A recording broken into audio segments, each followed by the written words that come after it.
এইটাকে ট্রু ধরে আঁকাবো, প্যাসেজকে ট্রু ধরে এটাকে ম্যাচ করবো না, কিন্তু এটা একটু একটা ঘুগলি আছে মাথার ভিতরে, দুইটার একটাও দেয়া নাই, ইনফরমেশনটা গ্যাপ আছে, যার জন্য এটা নট গিভেন। ঠিক আছে, টু দ্য ইন্ডিয়ান সাবকন্টিনেন্ট এইভাবে পড়লে কখনোই রিডিং এ আমাদের ভালো স্কোর আসবে না, টাইমে আমরা লিখতে পারবো না, এটা একেবারেই জেনে নাও। খুবই ইম্পর্টেন্ট একটা মডিউল নিয়ে কাজ করব, সেটা হচ্ছে রিডিং মডিউল, এবং সেই রিডিং মডিউলের আরো খুব বেশি একটা ইম্পর্টেন্ট পার্ট নিয়ে কাজ করবো, সেটা হচ্ছে ট্রু ফলস নট গিভেন। কেন এটা বেশি ইম্পর্টেন্ট? কারণ হচ্ছে যে কোনো ইউনিভার্সিটিতে যদি আপনি অ্যাডমিশন নিতে যান, তাহলে ওরা বলে কি যে অ্যাটলিস্ট 6 থাকতে হবে সব ব্যান্ডে। সো রিডিং এ 6 তোলাটা কিন্তু টাফ। আর 6 পেতে গেলে একাডেমিকের ক্ষেত্রে 23টা কারেক্ট হতে হয়, আর জেনারেলে 30টা কারেক্ট হতে হয়। সো এই 23টা কারেক্ট করা কিন্তু অনেক টাফ, আর এই 23টাতে অনেক বড় একটা রোল প্লে করেছে ট্রু ফলস নট গিভেন। আর আজকে ভিডিও স্পন্সর করেছে ট্যাপ। সো আপনারা যারা দেশের বাইরে যেমন ইংল্যান্ড, ইউএস, কানাডা, ইউরোপ এবং ইউএই তে থাকেন, তারা যদি দেশে টাকা পাঠাতে চান তাহলে এই অ্যাপটি ব্যবহার করতে পারেন। এই অ্যাপটির কিছু সুবিধা আছে। ফার্স্ট সুবিধা হচ্ছে আপনি খুব দ্রুত টাকা পাঠাতে পারবেন। সেকেন্ড হচ্ছে কোনো ট্রানজাকশন ফিজ নাই। থার্ড পয়েন্ট হচ্ছে এটা থেকে আপনি ব্যাংক, নগদ, বিকাশ সব জায়গাতে টাকা পাঠাতে পারবেন। ফোর্থ হচ্ছে এটার কনভার্সন রেট খুবই কম্পিটিটিভ। এর মানে হচ্ছে এটা যদি আমরা টাকা পাঠাই তাহলে অন্যান্য ব্যবস্থা থেকেও এখানে আমরা টাকাটা বেশি পেয়ে থাকি। ফিফথ হচ্ছে এটা ডাউনলোড করা খুবই সহজ, আপনি অ্যাপল স্টোর অথবা প্লে স্টোর থেকে ডাউনলোড করতে পারেন। করে আপনার ক্রেডেনশিয়াল মানে আপনার নাম টাম যেগুলো আছে সেগুলো দিতে হবে, এবং এখানে একটা প্রোমো কোডের জায়গা আছে যেটা আমি 6 পয়েন্টে বলতে যাচ্ছি। 6 পয়েন্ট আপনারা খুব খুশি হবেন। ফার্স্ট ট্রানজেকশনে ওরা একটা প্রোমো কোডের অফার করে, সেখানে আপনারা যদি SKS লিখেন, যেটা আমাদের ভিউয়ার্সের জন্য ওরা জেনারেট করেছে, তাহলে ফার্স্ট ট্রানজেকশনে আপনারা 10 ক্রেডিটস বোনাস পাচ্ছেন। সো ইউএস থেকে পাঠালে $10, ইউকে থেকে 10 পাউন্ডস, ইউরোপ থেকে 10 ইউরোস, কানাডা থেকে 10 ক্যানাডিয়ান ডলার, এবং দুবাই থেকে যদি পাঠান তাহলে পাচ্ছেন 25 ক্রেডিটস বোনাস। সো আপনারা অ্যাপটি ডাউনলোড করে কাছের মানুষকে টাকা পাঠাতে পারেন এবং সুবিধাগুলো নিতে পারেন। আরেকটা ব্যাপার হচ্ছে আমি ট্যাপট্যাপসেনকে আসলে ধন্যবাদ দিতে চাই, কারণ তারা এডুকেশনাল প্ল্যাটফর্মেও স্পন্সরশিপ নিয়ে আসছেন। এটা খুবই দরকার যাতে করে আমরা ভালো ভালো লেসনগুলো তৈরি করতে পারি। Now let's come to the lesson. তো ফার্স্টে আমরা ট্রু ফলস এর নিয়মিতি না বুঝে আমরা যে কাজটা করব, অলওয়েজ কেউ প্যারাগ্রাফগুলো আগে পড়ে, কেউ কোশ্চেন আগে পড়ে, বাট আমি অলওয়েজ বলি প্যারাগ্রাফটা, যে ফার্স্ট প্যারাগ্রাফটা আছে সেটার অর্ধেকটা মতো পড়ে নিতে। এটাতে হয় কি একটা আইডিয়া পাওয়া যায় যে পুরো যে প্যাসেজটা এটা কি বিষয়ে কথা বলতে আছে। আর আমি একটা চ্যালেঞ্জের কথা অলরেডি বলেছি যে আমরা পুরো সেন্টেন্সটার মানে না বুঝে কিভাবে একটা আইডিয়া পেতে পারি। আমি এটাকে নাম দিয়েছি দুই ভাবে, সেটা হচ্ছে একটা ক্যাঙ্গারু স্টাইল রিডিং আর হচ্ছে ডেভেলপমেন্টাল স্টেজ। সো ক্যাঙ্গারুটা হচ্ছে লাফ দিয়ে পড়া। এটা আমাদের পড়তে হবে যদি কোনো সামারি করতে যাই বা জাস্ট ভাইবটা বা এসেন্সটা নিতে চাই। তো এখানে যেহেতু আমরা একটা সামারি টাইপের বা একটা ভাইব নিতে চাচ্ছি, শুধুমাত্র সব পড়া দরকার নেই, আমরা ক্যাঙ্গারু স্টাইলটাই পড়বো। ক্যাঙ্গারু স্টাইলে পড়তে গেলে কি কি লাগবে? ক্যাঙ্গারু স্টাইলে পড়তে গেলে মাথায় রাখতে হবে first, middle and last. First, middle and last. So ফার্স্টের দিকে সাধারণত সাবজেক্ট থাকে, যে কাজটা করে অথবা যাকে নিয়ে কথাবার্তা হয়, মাথায় রাখতে হবে। মাঝখানের দিকে ভার্ব থাকে, কাজগুলো বোঝায়। অবজেক্ট হচ্ছে এক্সটেন্ডেড পার্ট, যেটা নিয়ে বেসিক্যালি আমরা সেন্টেন্সে কথা বলি। একটা একটা ওয়ার্ডে নিতে হবে তা না, এই একটা ওয়ার্ডের সাথে যদি কোনো প্রিপোজিশন থাকে, দুইটা ওয়ার্ড তিনটা ওয়ার্ডও নিতে পারি আমরা, কোনো অসুবিধা নাই, just to get the vibe. At least পুরোটা তো পড়া লাগছে না, ঠিক আছে? সো আমরা এখানে একটু দেখি। প্রথমেই টাইটেলটা পড়বো, টাইটেলটা পরে আমরা দেখবো যে টাইটেলটাতে ভিজুয়ালাইজ করা যায় কিনা, মানে চোখ বন্ধ করে আমি দেখতে পাচ্ছি কিনা। সো ব্রিং মানে আনা বা নিয়ে আসা, রাইট? ইউরোপ মানে একটা একটা জিওগ্রাফিক্যাল একটা জায়গাটার কথা বলতেছে। সো আমরা এখানে কিভাবে পড়বো ক্যাঙ্গারু স্টাইলটা কি?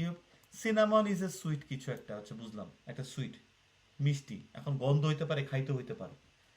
মাঝখান দিয়ে কি আছে? প্রডিউসড, এই যে ভার্বের জায়গা, প্রডিউসড, প্রডিউস হয় আর কি।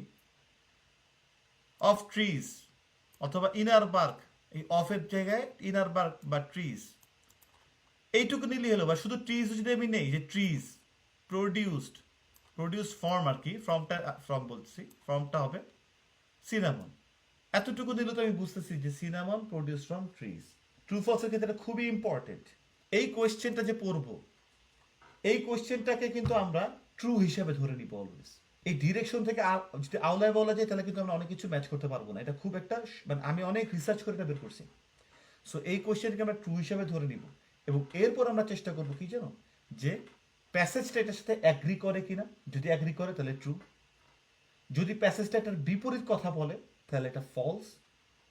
থার্ড যেটা নট গিভেন, ভালো করে শুনে রাখো, থার্ড যেটা নট গিভেন, প্যাসেজটা এমনই একটা কথা বললো যেটা এটার সাথে ট্রুও হতে পারে আবার ফলসও হতে পারে, একটা আবছা ভাব রেখে দিল, যেটা ডিরেক্টলি বিপরীতে গেল না, যেটা আমি ফলস আনতে পারবো, অথবা ডিরেক্টলি অ্যাগ্রিও করেনি, কিন্তু এমন একটা কথা যেটাকে আমি ট্রুও বানাতে পারি, আবার এটাকে আমি ফলসও বানাতে পারি, দুইটা সাইড দিয়ে আমি প্যাসেজের জায়গাকে ধরতে পারি। তাহলে সেক্ষেত্রে এটা নট গিভেন হবে। এইভাবে করে আমরা আঁকাবো কিন্তু মাইন্ডসেটে। এই সেকেন্ড পয়েন্টটা খুব ইম্পর্টেন্ট, যেমন ডিফারেন্ট পয়েন্টস আনবে, সিনোনিমস আনবে, প্যারাফ্রেজ আনবে, ডিফারেন্ট ওয়ার্ডস মধ্যে একই শব্দর অন্য শব্দগুলো যেগুলো সিনোনিম হতে পারে সেগুলো আনবে আর কি। এই জিনিসটা আমাদের খুবই ইম্পর্টেন্ট। এই যে কোয়েশ্চেনটা করতেছি, কোয়েশ্চেনের ফার্স্ট, মিডিল আর লাস্ট, এই ফার্স্টের ক্ষেত্রে আমরা যেটা বলি সেটা কি ম্যাক্সিমাম ক্ষেত্রে, সব ক্ষেত্রে না কিন্তু, আমরা ম্যাক্সিমাম ক্ষেত্রে এখানে কি আনি, সাবজেক্ট। Very good. মিডলে কি আনি বলো তো সবাই, লেখো কমেন্ট বক্সে। লাস্ট ওয়ার্ডে কি আনি, লাস্ট ওয়ার্ডে অবজেক্ট। এইটা থেকে বেসিক্যালি ইনফরমেশনের আদান প্রদান বা চেঞ্জ হবে। এবার একটা একটা করে যাই। তো ফার্স্ট কোশ্চেন যেটা বলেছে, Portuguese had control cinema. Portuguese control ছিল সিনেমার উপর, এতটুকুই, সিনেমার উপর পর্তুগিজের কন্ট্রোল, পর্তুগিজের কন্ট্রোল সিনেমার উপর, দ্যাটস ইট। আবার এই অবজেক্টটা এইটুকু সাইডটা কিন্তু অবজেক্ট, এক্সটেন্ডেড পার্টটুকু, ঠিক আছে। সো এখানে যেহেতু দুইটা জায়গা এক্সটেন্ড করছে ওরা, সো আমাদের এই অবজেক্টের জায়গাটা আনতে হবে। তাহলে কি ছিল, ট্রেড ইন সেইলন একটা জায়গা, আর throughout the 16th century. এই যে throughout the 16th century, 16th century মানে কত সাল থেকে কত সাল, এটা হচ্ছে জেনারেল নলেজ টাইপের একটা জিনিস। আমি তোমাদেরকে জাস্ট একটু বলে রাখতেছি, সেটা হচ্ছে 1501 থেকে 1599 সাল। আমরা এখন দুইটা কাজ করব, ঠিক আছে। এইখানের আমি যে কিওয়ার্ড তিনটা বের করব সেটা হচ্ছে গিয়ে, ওকে, আমি এই তিনটা জিনিস নিয়ে আগাবো এখন।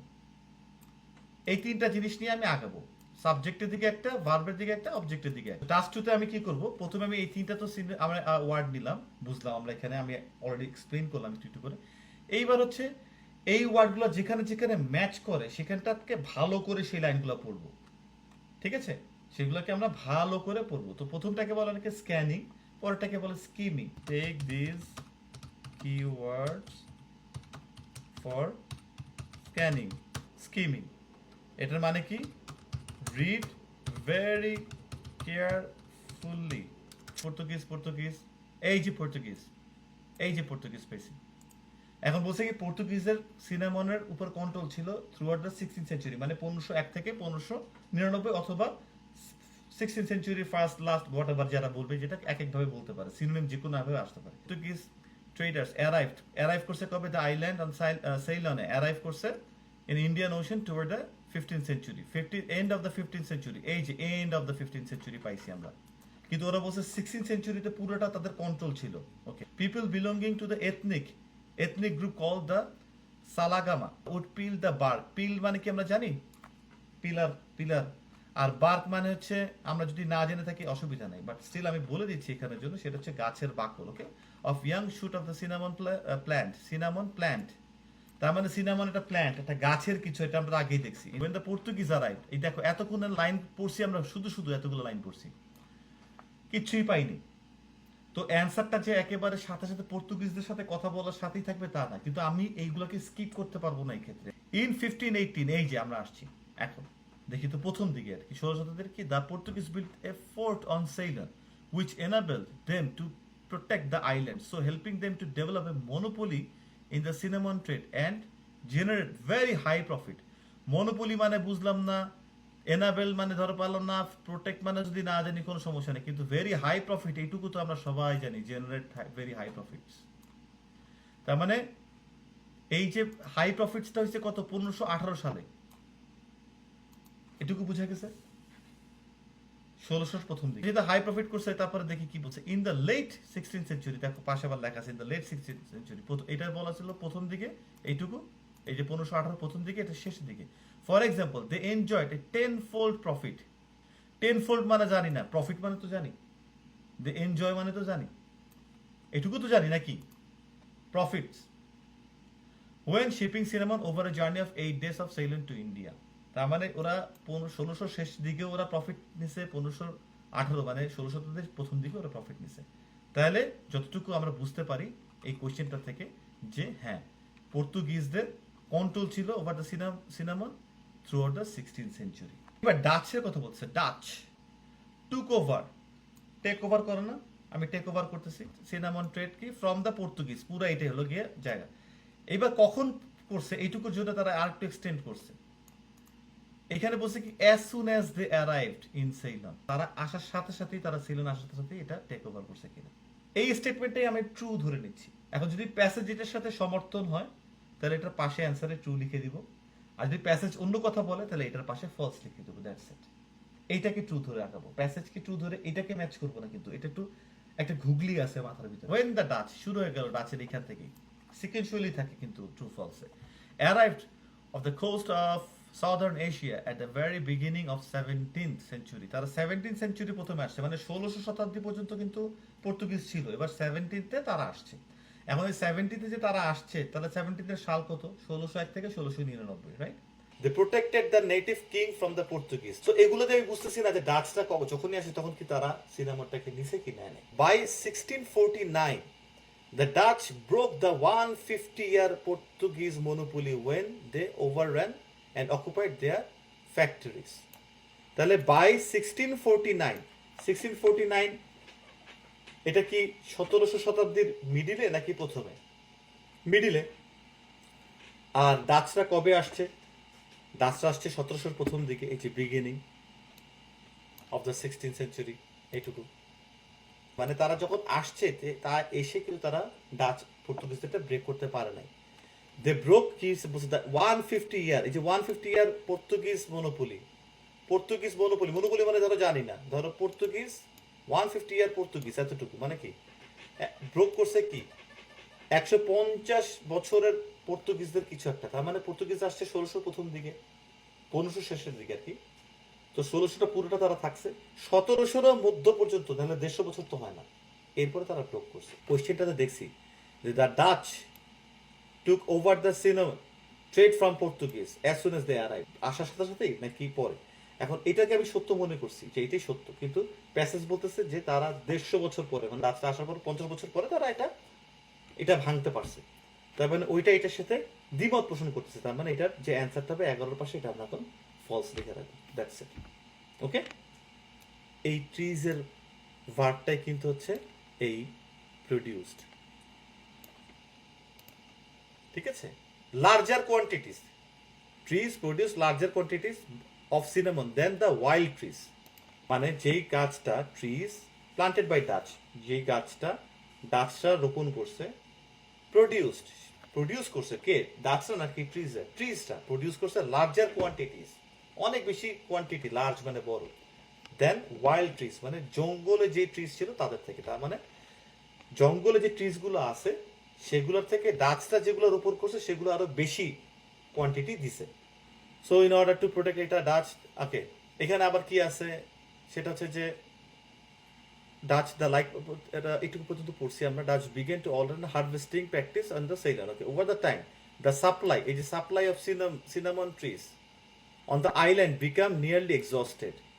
আস্তে আস্তে করে কি এক্সস্টেড হয়ে গেছে সাপ্লাই সিনামনের, due to systemic striping of the bar.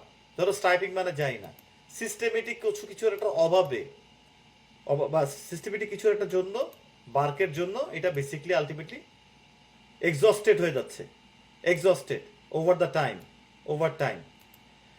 Eventually the Dutch কি করছে? begin মানে শুরু করার past tense, right? কাল্টিভেট করা শুরু করছে, cultivate their own cinnamon trees, ওই যে যেটা আমরা একটু আগে দেখলাম যে প্লান্ট করছে ডাচরা। টু সাপ্লিমেন্ট, আমরা বলি না সাপ্লিমেন্ট হিসেবে কি খাবো? সাপ্লিমেন্ট করা মানে একটা জিনিসের ভর্তুকি দেয়া বা যোগান দেয়া। দ্য ডিমিনিশ মানে কমে যাওয়া। এই ওয়ার্ডগুলো আমাদেরকে জানা থাকতে হবে অ্যাটলিস্ট, এটা অ্যাডভান্স লেভেল না। Diminishing number of wild trees available for use. Okay. বলতেছে কি the Dutch began cultivating their own cinnamon. যেহেতু ডিমিনিশ হয়ে যাচ্ছে তো তারা কি করলো? ডাচটা কাল্টিভেট করা শুরু করলো টু সাপ্লিমেন্ট দেওয়ার জন্য। কাদেরকে? ডিমিনিশিং নাম্বার মানে কমে যাওয়া নাম্বার অফ ওয়াইল্ড ট্রিজ। তো ডাচটা যদি প্ল্যান্ট লাগানো আরো শুরু করে তাহলে ওইটাকে কমে যাওয়াটাকে ফিল করার জন্য, তার মানে কি এইটা যে ডাচদেরটা এই ওয়াইল্ড যে ট্রিজটা সেটা থেকে বেশি। আমি যদি বলি ওয়াইল্ড ট্রিজ আগে ছিল 100টা, এখন ডাচরা কি করতেছে? সাপ্লিমেন্ট করতেছে, যেগুলো কমে যাচ্ছে, ধর 10টা কমে গেল, সেইটাকে সাপ্লিমেন্ট করছে ডাচরা। তাহলে 10টা করলো ওরা, 10টা লাগাইলো, 10টা লাগাইলে ডাচরা যেটা করছে সেটা তো 10টা, আর ওয়াইল্ড ট্রিজের সংখ্যা তো 90টা এখনো। তার মানে ওটা তো লার্জার না। আবার উল্টা হইতে পারে এরকম যে ডাচরা ওয়াইল্ড ট্রিজ ছিল 100টা, এখন 90টাই কমে গেছে, 10টা আছে।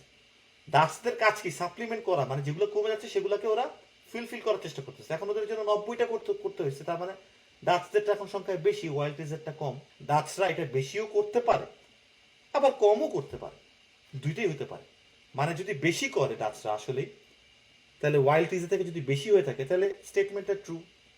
আবার এটা কমও হইতে পারে, কারণ ওয়াইল্ড টিজ এখন অনেক বেশি থাকতে পারে, ডাচরা হয়তো কম রোপণ করতেছে, কারণ ওদের কাজে যতটুকুতে সাপ্লিমেন্ট হয়েছে ততটুকুই শেষ, তাহলে এটা ফলস হইতো। কিন্তু দুইটার একটাও দেয়া নাই, ইনফরমেশনটা গ্যাপ আছে, যার জন্য এটা নট গিভেন। ঠিক আছে, ওকে। পরেরটা আসি, the spice trade maintained it's economic importance. Economic importance মানে অর্থনৈতিক গুরুত্ব না, ডিউরিং দ্য 19th সেঞ্চুরি। তো স্পাইস ট্রেডটা তাদের অর্থনৈতিক গুরুত্বটা 19 শতাব্দী, অর্থাৎ 1801 থেকে 1899, সেটাতে তাদের এটা বহাল রেখেছিল বা এটাকে মেনটেন করতে পেরেছিল। সো আমরা যাই ট্রু ফলসের ক্ষেত্রে। By the middle of the 19th century, এখানে দেখো middle of the 19th century, production of cinnamon reached 1000 ton a year. 19 শতাব্দীর মাঝখানে প্রোডাকশন 1000 টনে চলে গেছে। এখন জানি না এটা কি ভালো না খারাপ না কম না বেশি, ঠিক আছে, দেখি। After a lower grade quality of the spice become acceptable two European test, not only was A monopoly of cinnamon becoming impossible, but the spice trade overall was diminishing, আবার ডিমিনিশিং আসছে, ইন ইকোনমিক পটেনশিয়াল। এখানে বলতেছে যে economic potential, আর এখানে importance. Potential মানে কি, এটার মানে কিন্তু গুরুত্বপূর্ণ বা সম্ভাবনাময়ী, right? And was eventually, water মানে আমি জানি না সুপার স্টেট মানে কি। So economic potential and was eventually dash by the rise of trade in the coffee, tea, Coca Cola and sugar. এই টি, কফি, চকলেট এগুলো চলে আসছে, এগুলোর জন্য আলটিমেটলি ওই সিনেমাটা ডেবে গেছে। তো এরকমই কিছু একটা হবে, আমি জানি এই ওয়ার্ডটার মানে কি, but the spice trade overall was diminishing in economic potential. এইটুকু আমরা বুঝতে পারছি কি কোথাকার কথা বলা হচ্ছে, by the middle of 19th century, এতটুকুর কথা বলা হচ্ছে। তার মানে বোঝাচ্ছে এটা কি ট্রু হবে না ফলস হবে। এখানে বলছে এটা মেনটেন করতে পারছে পুরো 19 শতাব্দী, তার ইকোনমিক যে ইম্পর্টেন্সটা ছিল, এর কি মেনটেন করতে পারছে নাকি পারে নাই? পারে নাই, ডিমিনিশ হয়েছে, এবং চকলেট, কফি এগুলোর রাইজ হয়েছে আর কি, এগুলোর ইম্পর্টেন্স চলে আসছে। এনিওয়েজ, সো এই হচ্ছে আমাদের জায়গা। তো আমাদের মাথায় রাখতে হবে, আমি আবার একটু সামারাইজ করে দিই, আমাদের এই কি ওয়ার্ডগুলো নিতে হবে, ফার্স্ট মিডিল লাস্ট থেকে আমাদের ওয়ার্ডগুলো পিক করতে হবে, বেশি মাথা ভারী করা যাবে না। তারপরে আমাদের সেগুলোকে খুঁজে খুব কুইক বের করতে হবে, বের করার পরে চেষ্টা করতে হবে যে ভিজুয়ালাইজ করার জন্য, যাতে করে আমাদের সিনোনিম ট্র্যাক না করে। Thanks for watching this video. যদি চ্যানেল থেকে সাবস্ক্রাইব করা না হয়ে থাকে অবশ্যই সাবস্ক্রাইব করতে হবে, শেয়ার করতে হবে। যদি ভালো লেগে থাকে কমেন্ট বক্সে জানাতে হবে, কোনো প্রবলেম থাকলে সেটা কমেন্ট বক্সে লিখে জানাবেন। নেক্সট ভিডিওতে আবার দেখা হচ্ছে, ভালো থাকবেন, আল্লাহ হাফেজ, সালাম আলাইকুম।